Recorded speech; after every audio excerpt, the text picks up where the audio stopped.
বাংলাদেশ জামাত ইসলামী রাজশাহী মহানগর কর্তৃক আমাদের এই ১৫ নম্বর ওয়ার্ড, এই ১৫ নম্বর ওয়ার্ডের আমি মনোনীত এখন পর্যন্ত কাউন্সিলর প্রার্থী।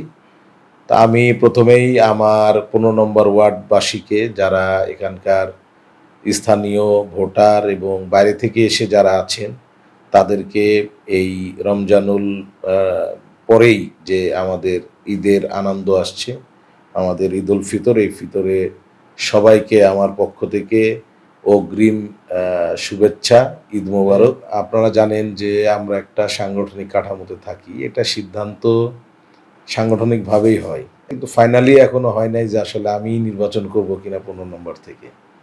আপনি জানেন বাংলাদেশ জামাত ইসলামী একটা সুসংগঠিত সংগঠন।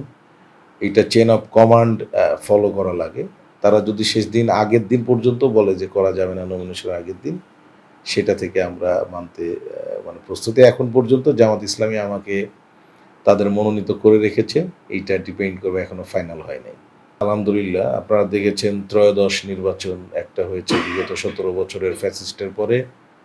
যেভাবেই হোক একটা নির্বাচন হয়েছে এবং সে নির্বাচনটা মোটামুটি গ্রহণযোগ্য হয়েছে। আমরা সেটাকে গ্রহণ করেছি এবং আপনারা জানেন যে গতকালকে ১ম সংসদ অধিবেশন হলো। যদিও চুপ্পুকে নিয়ে একটি বিতর্ক ছিল, আমরা বয়কট করেছি সেখান থেকে।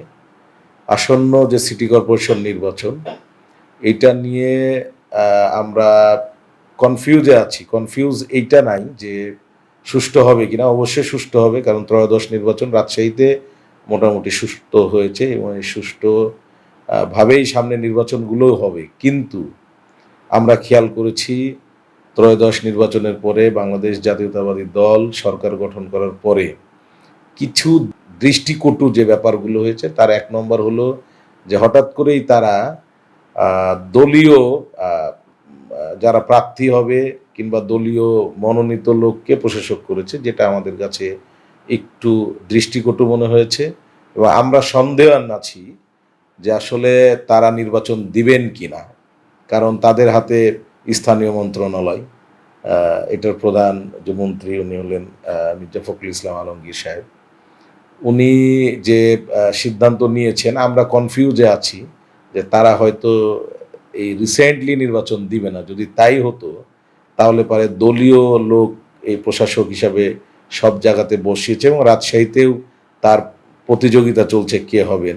সে জায়গা থেকে আমি সন্দেহান যে নির্বাচনটা হয়তো পিছিয়ে যেতে পারে, তবে নির্বাচন সুষ্ঠু হবে, সুষ্ঠু করতে হবে এবং সুষ্ঠু করাবো ইনশাআল্লাহ।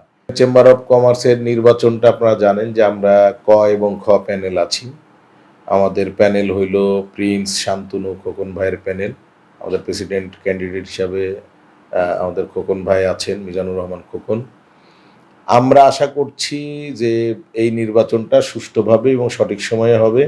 আমাদেরকে সরকারি নির্দেশনা থাকার কারণে, যেহেতু ওই সময় ত্রয়োদশ নির্বাচনের তফসিল ঘোষণা হয়ে গেছিল, ডিসি মহোদয় উনি ডেকে নিয়ে আমাদেরকে বলছিলেন যে যেহেতু মন্ত্রণালয় থেকে চিঠি আসছে, এই জন্য আপাতত স্থগিত হয়ে আছে। যেহেতু তফসিল ঘোষণা হয়েছে, এইটা আফটার ঈদ হবে ইনশাল্লাহ এবং আমি আশা করছি একটা মোটামুটি খসড়া ধারণা করা হয়েছে যে এপ্রিলের ৪ তারিখের ভিতরে একটা নির্বাচনের ডিসিশন চলে আসবে ইনশাআল্লাহ। আর রাজশাহীবাসীকেও আমি শুভেচ্ছা দিচ্ছি। তবে সাথে, সাথে একটু খেয়াল করছি Rajshahi city green city, clean city, তারা যেন এই রাজশাহীর এই পরিবেশটাকে বজায় রাখে, পরিষ্কার পরিচ্ছন্ন রাখে। অবশ্যই সুস্বাস্থ্যকে রক্ষা করার জন্য নিজে পরিষ্কার থাকে এবং অন্যকে পরিষ্কার রাখাতে সহযোগিতা করে।